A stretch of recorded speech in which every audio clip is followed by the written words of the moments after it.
Indonesia terbitkan surat hutang terbesar sepanjang sejarah. Itu adalah judul berita yang membuat saya berkata, "Ya ampun, kok ngini sampean Dul?" Semua sahabat tahu saya anti hutang. Karena apa? Membayarnya amit-amit berat dan lama. Selama memiliki hutang, kita menjadi budak uang dan menjadi tidak berdaulat. Karena itu sejak 4 tahun yang lalu di dunia sosial media di mana saya merasa terluka oleh pengelola negara ini, saya pun teriak. Tadinya saya adalah seorang yang apolitik, tidak berpolitik, tetapi gara-gara kartel BUMN yang kejam melibas swasta terutama perusahaan saya, sehingga saya harus memecat, mem-PHK 286 pegawai saya dari 3 perusahaan yang usia perusahaannya di atas 18 tahun. Saya berkata, "You mess with the wrong person, dude." Kata-kata Al Capone terngiang di telinga saya kala itu. If somebody mess around with me, I'm gonna mess around with him. If somebody fuck around with me, I'm gonna say fuck you. Bayangkan 2017 hal itu terjadi.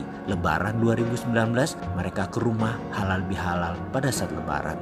Para saudara saya tersebut. Saya tidak menyebut mereka mantan pegawai. 15 tahun lebih bersama-sama itu lebih dari saudara. Mereka menceritakan cari kerjaan susah, wirausaha susah, hutang sana sini. Nangis saya dengar cerita mereka. Asli, saya nangis. Ancuk kon, tenan nih, pejabat geblek buat kebijaksanaan megalomania. Jalanan gak ada yang dipakai gitu, dibangun hanya untuk pemudik lebaran. Itu emosi saya dalam hati, dan demi ambisi tersebut BUMN dulu dipakai dengan cara brutal atas nama negara lagi. Dan anak-anak saya ini sekarang nangis, perusahaan tutup, dan saya masih nanggung hutang korporasi yang besar sampai sekarang. Makanya saya di sosial media bukan mau melawan, tetapi menantang adu ilmu, muscle knowledge, otot pengetahuan bernegara. Yuk tantang pejabatnya. Rinci saya menantangnya hanya di bidang yang saya paham tentunya, yaitu SDM, ekonomi moneter, investasi, dan bisnis UKM. Saya menebak rupiah 17.000 itu jauh sebelum corona. Saya memprediksi tahun 2020 dan 2021 Indonesia resesi. Sekali lagi, jauh sebelum corona. Ada rekaman digitalnya. Jadi, jika sekarang dikatakan rupiah mendekati 17.000 dikatakan karena corona, itu bagi saya adalah bullshit, buruk muka, cermin dibelah namanya. Dan ketika Indonesia berhutang besar sepanjang sejarah, murka saya.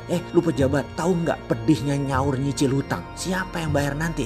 Mereka mengartikan kalau dipercaya nyicil hutang 50 tahun itu artinya kita sangat terpercaya. Saya agak koslet mengartikan hal seperti hutang yang berkonotasi negatif dibungkus hal yang positif. Asli koslet logika saya. Pandemic bond dijual ke Amerika, Fed jual lagi ke Indonesia. Kupon 3,85% sampai 4,25%. Semi annual tenor 50 tahun. Selama 50 tahun aset pemerintah Indonesia di tied up dengan bond asing. Lalu usaha untuk membayar bunga dan bond jatuh tempo harusnya didukung sektor industri yang produknya earning dalam dolar. Kalau tidak menjadi income mismatch. Mana dukungannya ke industri dan ke UKM-nya? Mana? Sementara kebijakan impor kita besar. Salah-salah, malah uang dolarnya yang kita dapat ini hanya untuk membiayai impor. Akhirnya kita keperangkap lagi. Muter-muter itu lagi. Satu hal yang saya protes. Resep ekonomi mainstream saat ini gak ada yang baru. Yang cocoknya hanya untuk keadaan normal. Otak mereka semua diimprint. Sebagai bangsa secara sadar atau tidak sadar terdapat pola bahwa hutang internasional adalah sesuatu yang sangat membanggakan.